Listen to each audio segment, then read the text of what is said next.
Hello. Welcome to This Week in Politics. Well, we're going to try to cover 4 different topics this week. But before I get started, I want to say a couple of things. First off, Las Vegas.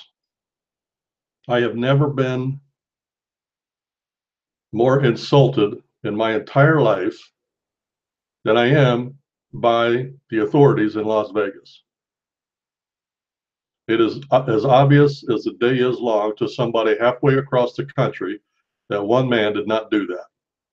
And they've released no evidence. We are now a month into it. No videos, no pictures, no information, no press conferences. 2, but no questions. None scheduled. And they're just going to let this thing lay forever. And what's going to happen is something else will come along and take its place. And we'll never know any of the truth. We'll never see any of the evidence. We'll never know what could have been or what truly happened. And that makes me sad. So I'm not going to deal with it anymore until more information comes available, because I don't want to keep beating a dead horse. I'm as tired of it as everybody else is, and I've tried all I know to do to get to the truth, and it's just not happening. So we're going to be done with that for a while. And secondly, this program and all the other programs that I do are all sponsored by the Prayer Box Ministry.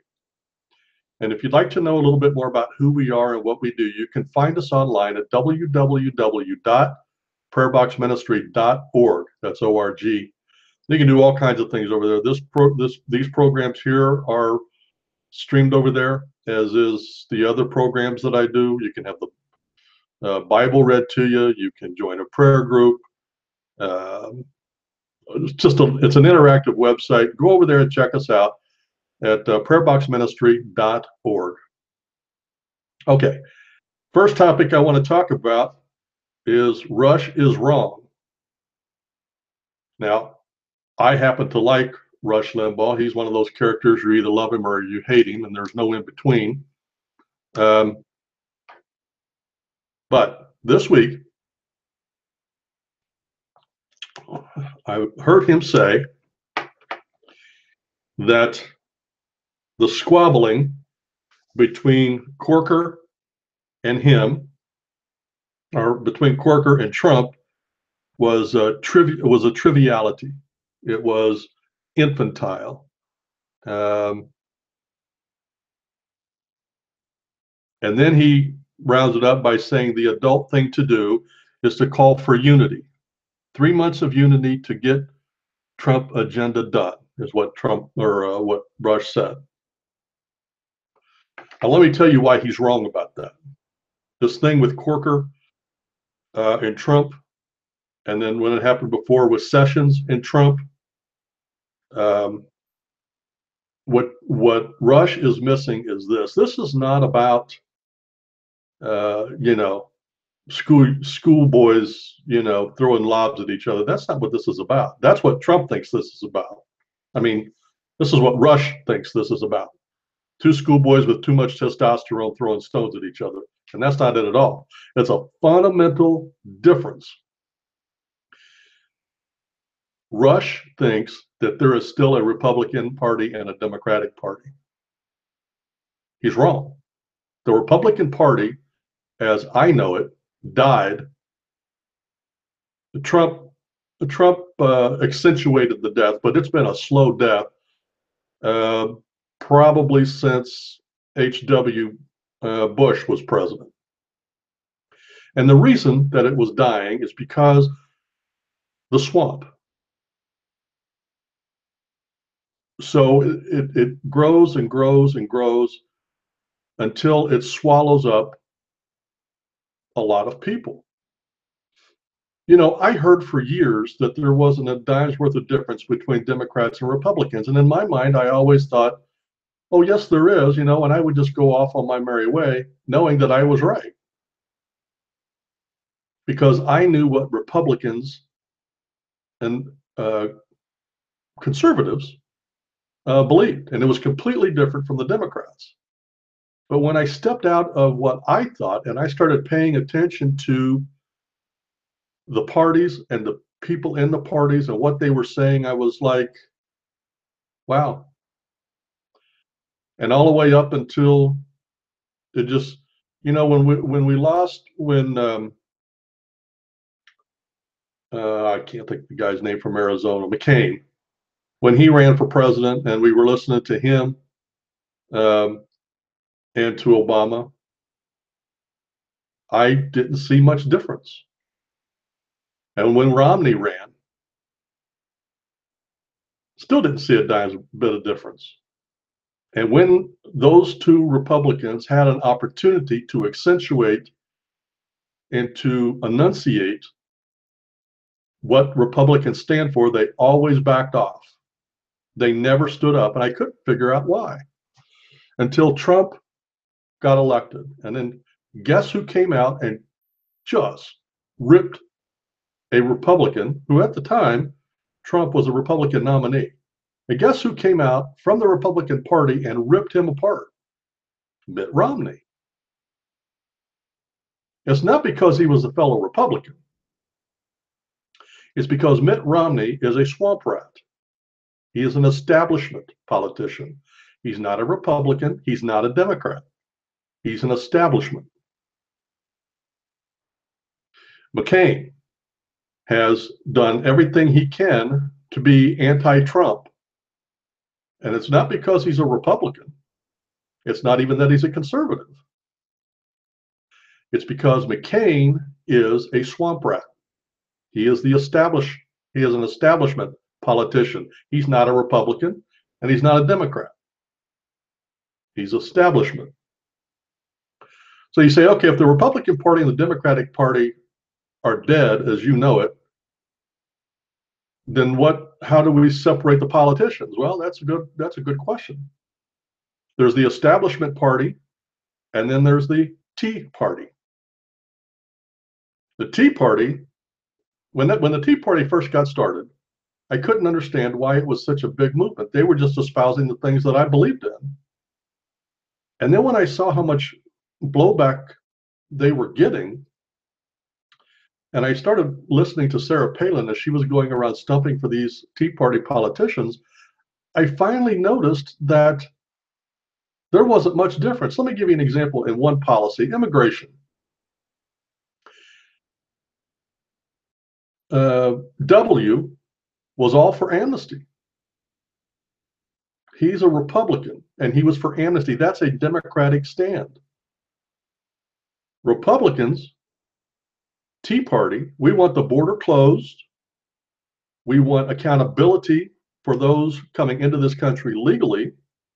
And we want the illegals exported. As conservatives, that's what we want. That's what the Tea Party wants. But that is not what the establishment wants. Jeb Bush, when he was running, was for amnesty. Most of the Republicans that ran were, how did they put it? Were willing to discuss a path to citizenship for the illegals that were here. That would, in my mind, that's the equivalent of the judge saying to a convicted bank robber, yeah, what you did was illegal, and we caught you, but let's make a path to where that's just not an issue anymore. We're not going to send you to jail. We're not going to have you have any consequences, but we're going to work it out so that you don't have to have this on your record. That's the dumbest damn logic. Now here's why. Bank robbery, believe it or not, does equal illegal immigration. And why, you say? Because these people that are here illegally are sucking up funds from our government. And I want you to think about something. For every illegal person in this country that is sucking up one benefit, and let's just say Section 8 as an example, for every illegal that is on, or legal or illegal immigrant for that matter, that has got a Section 8 certificate for housing, that's one American that doesn't get benefits. I don't know about where you live, but the last time I checked, which was a couple of years ago, it was a 2-year waiting period in the state of Illinois, in the city where I live, to even get a certificate. And that was minimum 2-year waiting period. I wonder how many illegals have those certificates now. So think of all the single moms with kids out there that have no place to go until they get that Section 8 certificate. And yet we have illegals taking up their space because they're here illegally. Anyway, didn't mean to go down that rabbit hole. It's just one example of Republicans that are in the same party, supposedly, but have diametrically opposed viewpoints. You know, Obamacare is a good example. McCain, he wants Obamacare. He says he doesn't, but every time he has an opportunity to keep it, he does. So you have to pay attention to not just what they say, but what they do. So as you watch these politicians and you watch these elections coming up, look at their records. And we're going to cover that in a minute as we go on.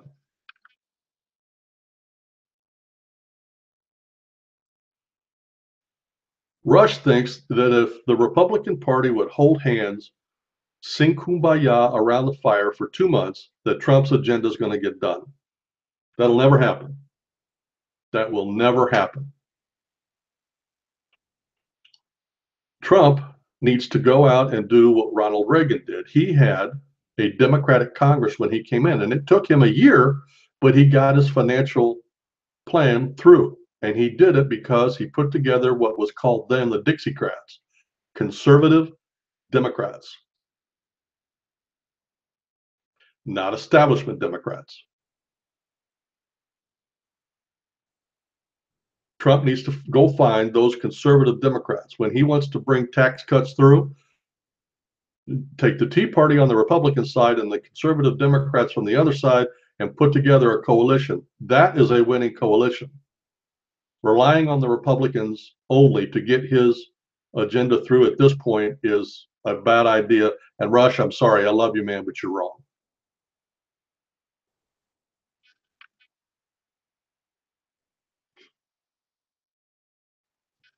From this point forward, we as Americans need to understand that the parties that we know no longer exist.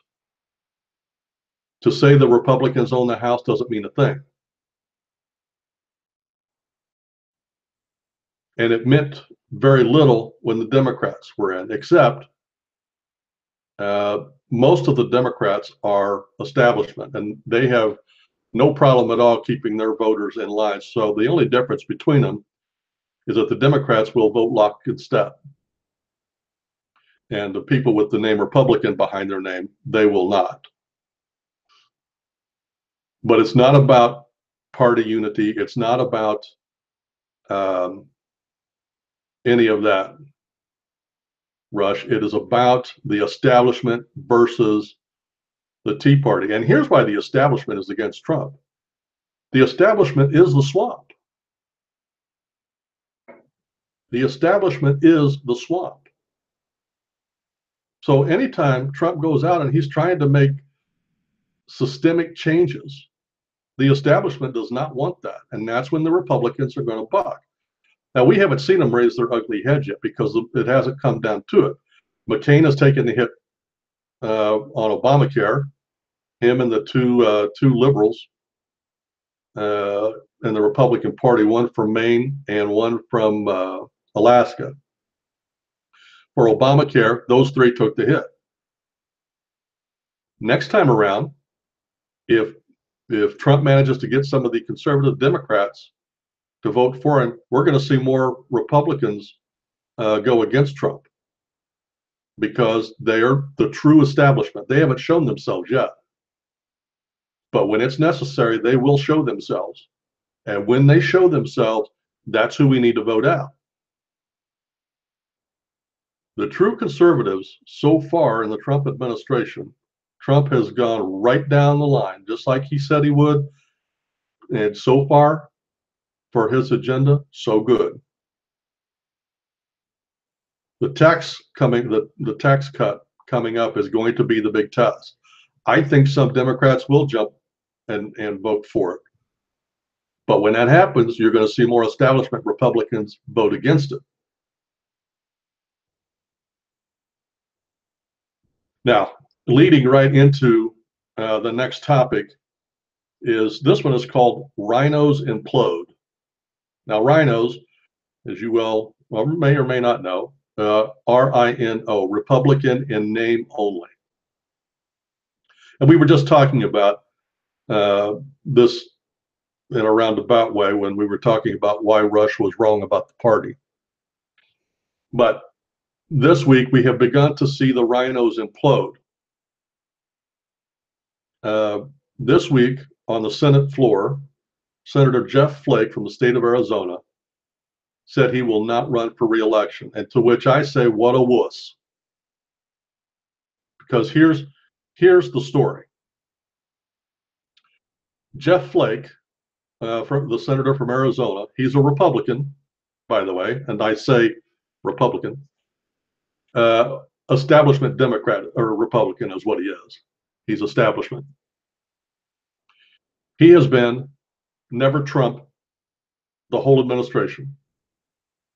So Trump went out to Arizona and held a rally, had called Flake out, had told the people in Arizona they got to get rid of Flake and get somebody in there he can work with. And that had a big impact. Then not too long after that, Laura Ingraham and Scott Bannon went out and held another conference out there. She was doing a book signing, and they were out there to endorse. I can't remember that female's name. I just watched her on a video. She's good. She's good. She'll win unless they pull something out of the hat, but she's going to win out there, and she'll be a great senator from Arizona. So if you live in Arizona, vote for her. She'll be a good one. But with all of that ammunition piling up against him and the public opinion turning, I guess the last time they checked his poll numbers were so low, Trump said he couldn't get elected dog catcher out there. Nothing against dog catchers, I don't think, but it had its impact out there, and he knew he was going to lose. So rather than stand and fight like a man, he just turned tail and run and said, "Yeah, I'm not going to run anymore. I'm done."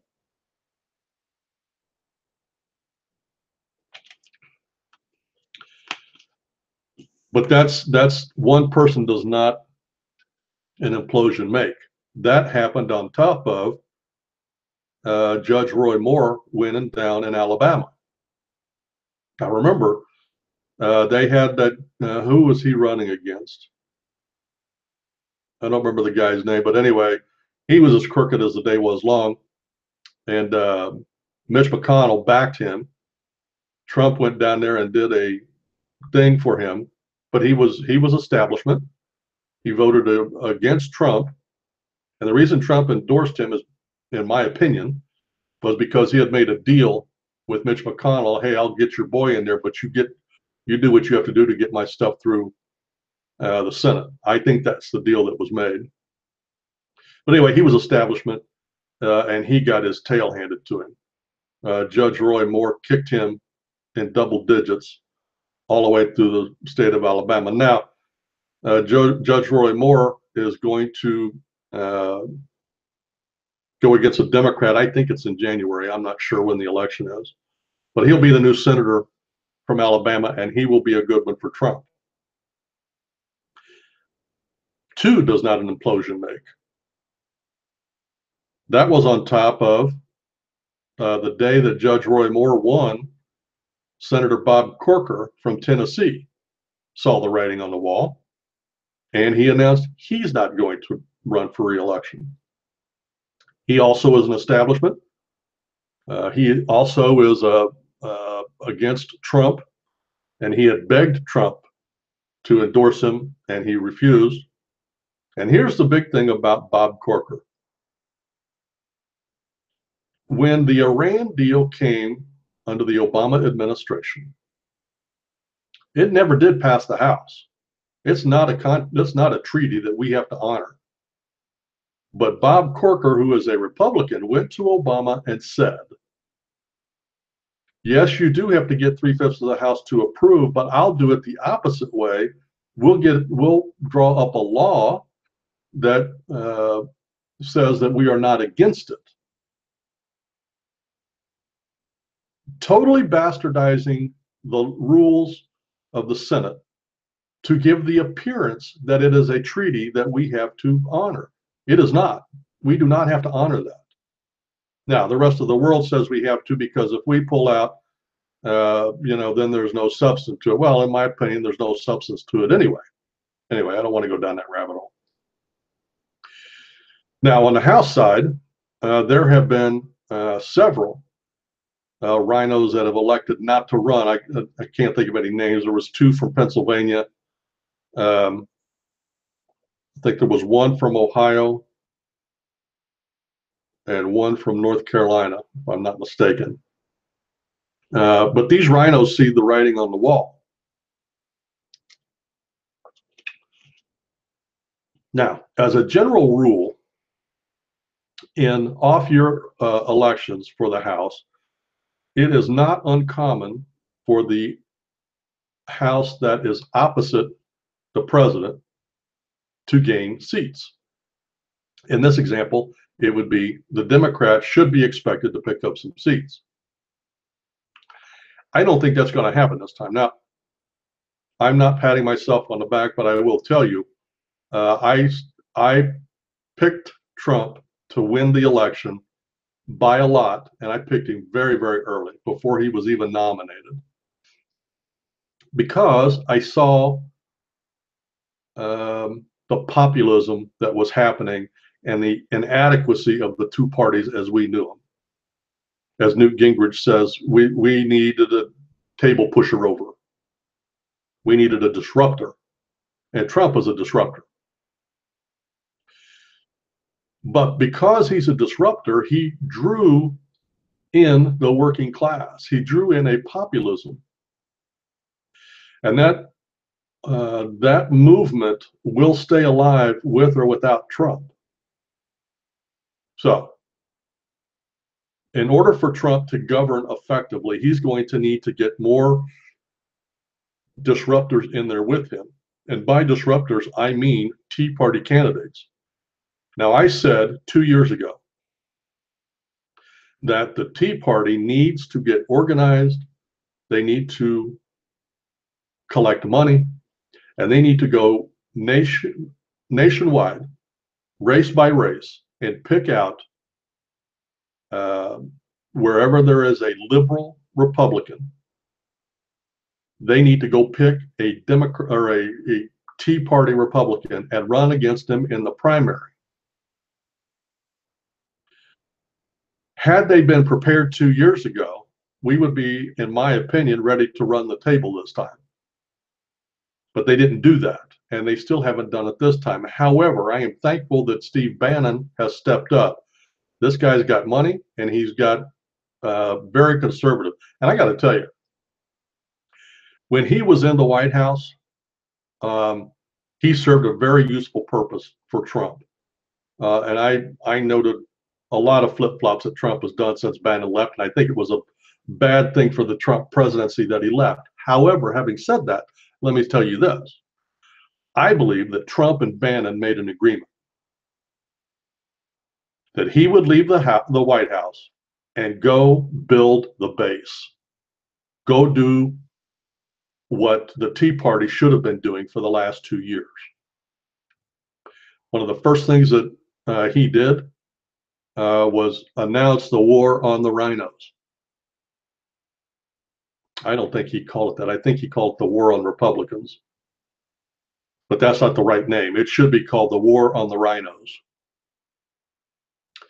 And he has picked out some very vulnerable races. But in case you're listening or you have a way to get to Steve Bannon's ear, I want to make a suggestion here.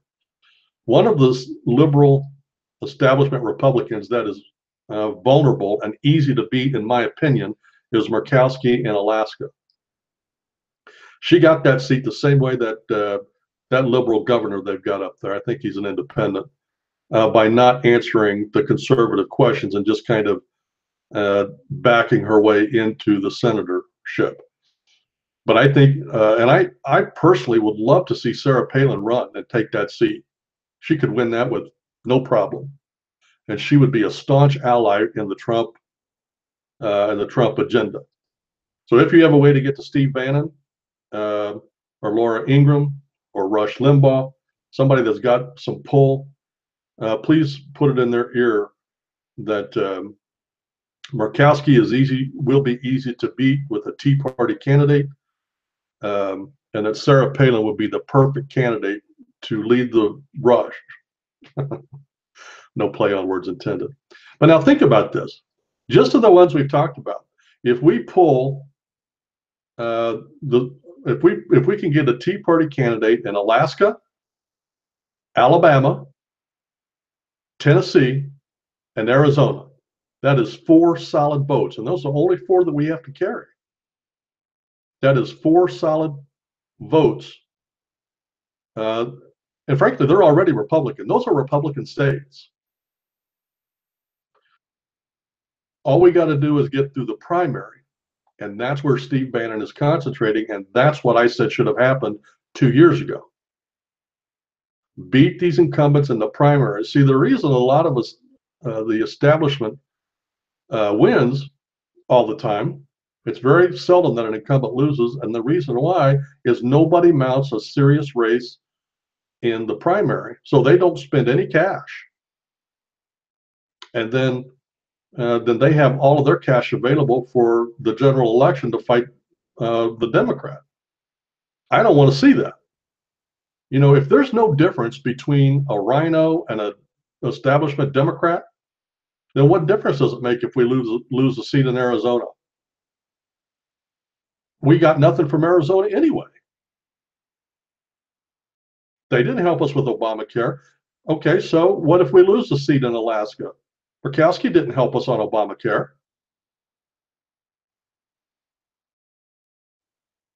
So what if we lose the seat in Tennessee? Bob Corker sure didn't help us with the Iran nuclear deal. He helped Obama. You see, we really have nothing to lose. If you realize that the game plan is there's no difference between an establishment Democrat and an establishment Republican, then what difference does it make if we lose or not? The difference is if we don't win with the Tea Party candidates, then we're stuck just where we are, where we can't get anything done because of the establishment.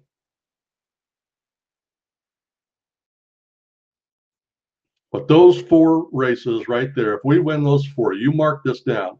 If we win those 4, Alaska, Arizona, Alabama, Tennessee, if we can unseat those 4 in the primary,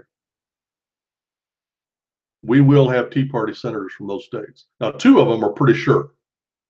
I'm pretty sure that Judge Roy Moore is going to win Alabama. And I'm pretty sure that female is going to win out in Arizona. So that really only leaves Alaska and Tennessee. Tennessee is Republican, so whoever gets the Republican nominee is probably going to be the senator. So Steve Bannon needs to get in there and pick a good Tea Party candidate and run him. I think this is going to be easy pickings.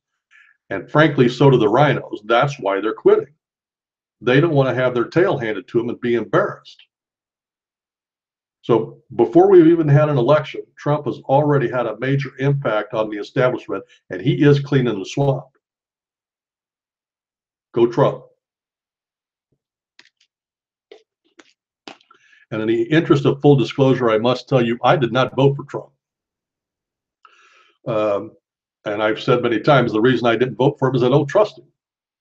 And he has proven that to me since he's been in office. I think he would throw his own mother under the bus to get what he wants. Now, in a leader, sometimes that's a good trait. But as a human being, I just don't trust him. I still don't trust him. But as long as he gets the agenda through, okay. And so far, he's doing a great job. Okay, that takes us to the next topic I wanted to talk about. This week, there is something.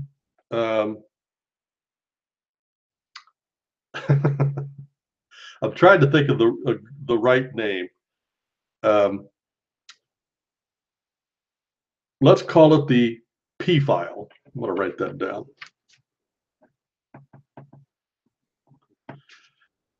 This week, well, from before Trump became president, there was a file that came out. It's called the Trump dossier. But I don't like that name because dossier gives it the appearance of legitimacy, the appearance of legality, a dossier. It's not. It is a file folder filled with fiction. And there was one commentator, I was going to use this, but I think it sounds a little vulgar, which the file is vulgar. It's an appropriate name. He called it the PP dossier because there is a part of it that it talks about is Trump hired some hookers to come and pee on the bed. So that's why they call it the PP dossier. But I'm going to call it the P file. And that way you can either look at it as PEE or just the letter P, like it means something, the P file. So we're going to call it the P file. But anyway, so now we know this is what happened. And it came out this week. We know that Hillary Trump went and hired an attorney, gave them money to go do research and dig up dirt on Trump. So this law firm hired a firm, and I don't remember the name, and this firm hired an ex-MI6 agent. And he says he didn't write it. He says he magically got the material unsolicited and unknown from who, but then they wrote it down into this file.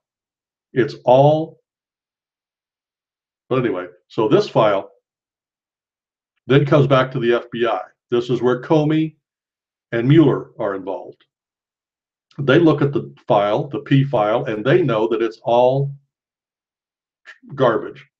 They offered to pay this ex-spy to verify. I'll give you $50,000 if you can verify any of this. They couldn't, of course. So Comey and Mueller, both, and Rosenstein, by the way, are all in on this. And they don't want Trump. Remember, these are establishment people. These are Democrats. These are Obama's people. So they're trying to figure out a way that they shop this thing all over, trying to get somebody to publish the P file. You know, New York, the standbys that usually print this kind of garbage: the New York Times, the Washington Post, the Huffington Post, CNBC, CNN, NBC, ABC. Nobody would touch it. So then Comey, Mueller, and Rosenstein put their heads together and they decided that they would make copies and give it to all the senators. Now, if you want anything leaked, give it to a senator, okay? That will get leaked. And it got leaked. They gave a copy to Trump. And everybody thought it was garbage. Even the senators and McCain was in on this too. And they all knew it was untrue. They all knew it was garbage, but they wanted Trump so bad that they were willing to pretend like it was real. Okay. So it gets printed. Everybody makes fun of it. But the P file is the basis for the actions that Comey takes. And Comey's goal was to get a special prosecutor to get rid of Trump. And he uses information from the P file to make that happen.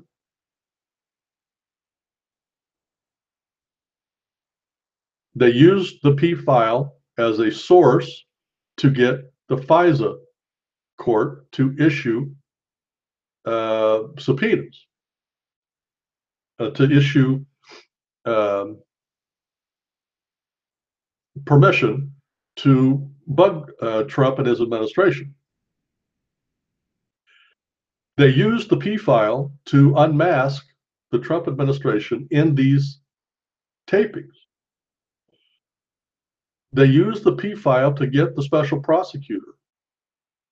A year and a half into this, they have not proved one thing. Not one thing. They used the P file to start the whole thing about Russian collusion with Trump. It's all made up. And it all comes from the P file. And it came out this week. We know that this happened because they found out that the Democratic National Committee, the Clinton Foundation, and Hillary Clinton paid for the P file. So what are they going to do? Well, the answer is probably nothing. And here's why. If this had been found out that Trump had paid for this, they'd already have impeachment proceedings going. He'd be out in a week. But because the Justice Department, the FBI, the CIA are all liberal Democrats, nothing's going to happen with this. They're going to give it lip service. And it'll be in the head story for a week or so, and then something else will come along and take its way. And they might hold hearings, and she might have to testify, just like we did with Benghazi, just like we did with the emails, just like we did with every other thing she's done. They'll talk this thing to death, and nothing will ever come of it. However, this is a felony. You can't use campaign funds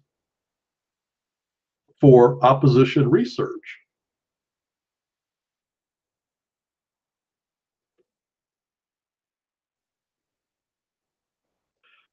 The P file was written by a guy by the name of Chris Steele.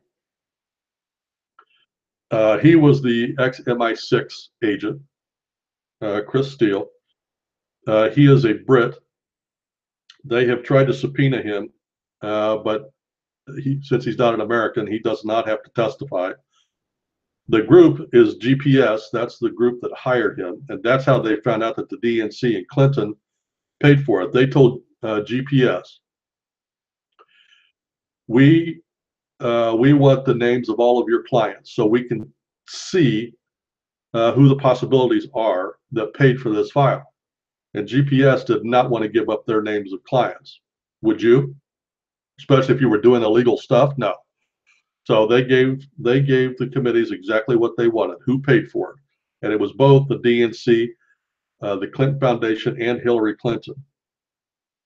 That's how we found out, because GPS wasn't going to hang their entire client list out for the whole world to see.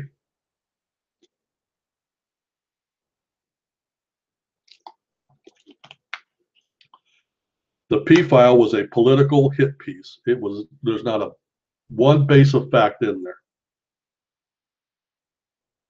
Now, as I said, the P file has been used for FISA warrants.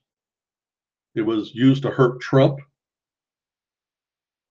It was used to get the Mueller investigation as a special counsel against Trump. The P file was used to prove collusion that never existed. And right now, the Mueller investigation has been just spinning their wheels. There's a big news thing today that he's going to issue an arrest warrant or indictment. Indictment's what he's going to issue. It's going to be for some Mickey Mouse thing, just to justify his existence. This P file is utter garbage. It's nonsense. It's fiction. And when you think about all of the stuff that they used this P file for, just to make things right, Mueller and his whole thing need to go away. Congress needs to step in and dissolve the special investigator. Just get rid of it, because they used fiction to get him in there. And the only way they got the fiction used is Comey. He committed several felonies on top of using the P file. He leaked his own documents. And there's another Democrat that's never going to face justice for what he did, and he signed $1 million contract for a book. This is what the swamp looks like. Hillary committed felonies. Bill Clinton committed felonies. James Comey committed felonies. Mueller committed felonies. Rosenstein committed felonies. Debbie, what's her name, Schultz committed felonies.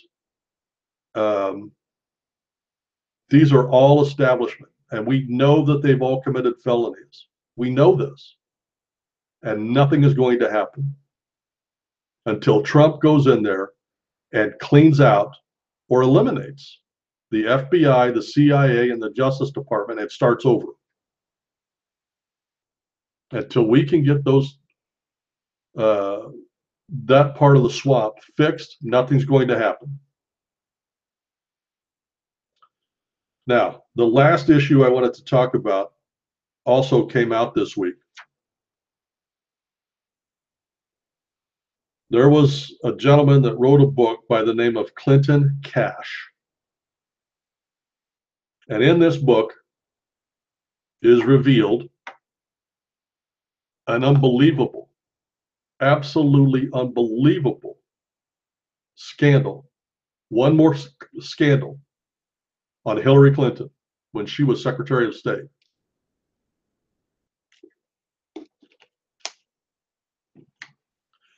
When I get done telling you this story, I want you to ask yourself if this person should not be in prison. What she does here is treason. Now, the name of the story that I use in the synopsis is Uranium Goes Nuclear. Now, you need uranium to make nuclear weapons. I think everybody knows that. There is a limited amount of uranium in the world. And so if everybody wants to build nuclear weapons, everybody needs uranium. So the people that have the uranium are going to have the power. So here's how this deal worked. From the beginning, there was a dictator in some country, one of the stand countries, Uzbekistan, I think. Anyway, he was a brutal dictator, and he wanted to have a little bit more clout with his people, and they all like Bill Clinton. So he wanted to get his picture taken with Bill Clinton and be seen with Bill. Well, Bill didn't want to go, of course. It doesn't look good for him. So a businessman in Canada offered to pay the $500,000 fee for Bill Clinton to go give his speech and have his picture taken with this dictator. So Bill goes, he gets the cash. The payment for the businessman from the dictator was he gets the rights to all of the uranium in his country. That guy really wanted to be seen with Bill Clinton. So this businessman takes that deal and uses it as collateral to buy a company called Uranium One, which is a Canadian company. He uses it, leverages it to buy that company. You with me so far? Okay. So now he owns this company. This company owns 20% of the American uranium. Now, what Canadians are doing with it, I'm guessing Uranium One was an American company that was in Canada. But this one company owns 20% of the American uranium. So far, Clinton wins with 500,000. The dictator wins because he gets his minute in the sun. The businessman wins because he now owns 20% of the American uranium on top of whatever other assets this company owns. It's all illegal, but it's all done. and everybody's happy. Putin decides he wants to corner the market on the uranium. So Putin comes in and he wants to buy this company, but he knows that in order for it to get the sale to go through, it has to be approved by a governmental thing called the Foreign Investment on U.S. Soil. Okay? Guess who sits on that committee? Hillary Clinton and Eric Holder and Rod Rosenstein are also on this committee, all swamp rats. So we got the three winners, and we got Putin wanting to buy the company. So what does Putin do? He says, hey, Bill, come to Russia and give a speech. I'll give you $500,000. Okay. So Bill goes and makes the speech, gets his $500,000 in his pocket, not for the foundation, in his pocket. And he goes merrily along. Now, the businessman that bought this company, he wants to sell it because Russia's going to make him very, very wealthy. So how is he going to help get this sale done? He decides, now listen to this, he's going to donate $450 million to the Clinton Foundation. In fact, if memory serves me right, that was they had a whole thing for him down in some country. They named it after him, which was a name only. The money went to the Clintons. So $450 million goes to the Clinton Foundation at the same time that this sale is coming up before the Foreign Investment on U.S. Soil Committee.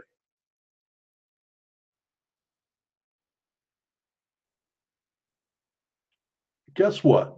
Hillary okays the deal with her three buddies. Surprise, surprise.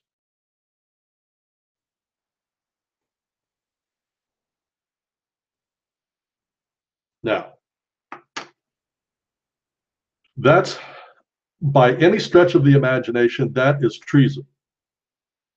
If you, for any reason, give up our nuclear capabilities to an enemy that you acknowledge as an enemy. Remember, they're trying to prove collusion between Russia and Trump. So obviously, in their book, Russia is our enemy. But yet you gave them 20% of our ability to make nuclear weapons. You harmed our country, and you helped the Russian country. By every definition of the word treason, she's guilty of treason. On that issue alone, she's guilty of treason. So how do you justify not pursuing this? I heard that they're going to have a committee set up, and they're going to look into this. Now, I want to take this a step further. As this sits right now, Russia owns 20% of our uranium. The businessman got wealthy off of the Russians. Clinton's got $450 million to their foundation, which obviously went into their pocket. And Bill made $1 million in his pocket from 2 speeches. The only people that got screwed are the American people. But if you take this one step further, so let's say that after Hillary's committee okays it and says this is an okay deal, let it go through. Guess who else has to sign off on this before this becomes legal? You ready? Obama. Obama approved this. After Clinton and her cronies sold us out to the Russians, Obama also did. And I'd be willing to bet, I'm probably not going to be alive long enough, but I'll be willing to bet right here and right now, when they do research back on the financial records of Obama, they're going to find a massive amount of cash transferred somehow to him. Remember, when Obama went into office, he had been a senator for less than a year. He had been a community organizer before then in the inner city. He had no money. You got to ask yourself, 8 years later, how is he living the life of Riley? He got that money from somewhere. Okay, so he got a book deal. That money from that book deal, however much it was, does not afford the lifestyle he's leading.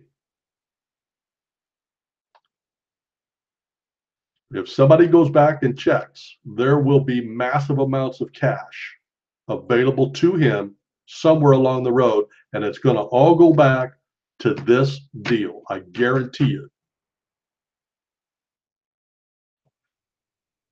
Well, those are the 4 topics I wanted to talk about. Now, one thing I like to do each week when we do this is I like to do current events, because a lot of times, you know, when you say, "Oh, I remember when this happened," I wonder, was that going on at the same time as this was going on, and you don't know? Well, this program, if you go back 10 years, you're going to say, well, when exactly did the Hillary Clinton and the uranium deal, when did that happen? You're going to know exactly what date, and now you're going to know what else was going on at the same time. One of the events that happened, well, there's actually 2 stories here that I had. The one is, the headline is "The Coming Russia Bombshells," and they're talking about basically what we had talked about. And it goes through and it talks about some of the things that might happen because of the P file. And one of them is, it says here, a judge may order Fusion GPS to give House investigators its bank records. Uh-oh. Well, think about it. If Hillary gave them money, they did something with that money. It had to go into a bank account somewhere. And when they paid this Steve guy, they're going to find out exactly how much they paid, when they paid, and if that's the only person they paid. Now, Fusion GPS is probably going to tap dance around that, because they probably do a lot of shady things for a lot of clients, and they are not, that's the same thing as asking them for their client list. So they're probably, if that happens, Fusion GPS is going to give them what they want to keep that from going public. So I'm pretty sure, but that's something that could happen. Now, there are still some possible bombshells with regard to the unmasking of Americans in the surveillance. Remember, I told you that they use that to get the P file, to get the unmasking and the taping of people in the Trump administration. Now, remember, that's illegal. You can't do that.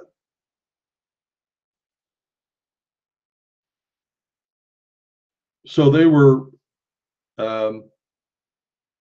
when they go out and find if the P file was used for that, they can't prove it yet. They're pretty sure, but they can't prove it. They're going to have a big problem on their hands for the people who did the unmasking. And I believe that's going to happen. They will find out who did that, and they will prove it, and they will prove that a felony, and that person is in trouble. Now, the other one was a story that is called Et Tu, Steve Bannon. Now, remember, we talked about Steve Bannon going around with promoting the Tea Party candidates. And this story, which was in the Wall Street Journal on October 24th, written by William McGurn.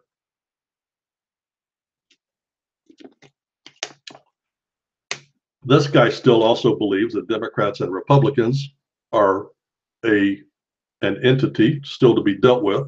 They are not. But by the title, you can tell, Et Tu, Steve Bannon, that line is taken from a Shakespeare play when Caesar gets stabbed in the back by his buddy, Brutus. So what he's saying is, Trump is saying, you're against me too, Steve Bannon. Now remember, we talked about this earlier, and I don't believe that's the way it is. I think Trump and Bannon are on the same page. Bannon couldn't go out and do that to Republicans while he was in the White House. So he left the White House and actively is getting rid of the RINOS. And I think he's doing it with Trump's blessing. But these people think it's Bannon is going after Republicans, and he's not. He's going after RINOS. So those are the two current events that are going on this week. And I want to close again by just saying I appreciate everybody watching. I want to thank you. And if you'd like to know anything about the Prayer Box Ministry, who promotes these programs and they are streaming from our website. If you'd like to know anything else about us, you can find us online at www.prayerboxministry.org. That's .org. Well, thank you very much. I'm glad that you're watching.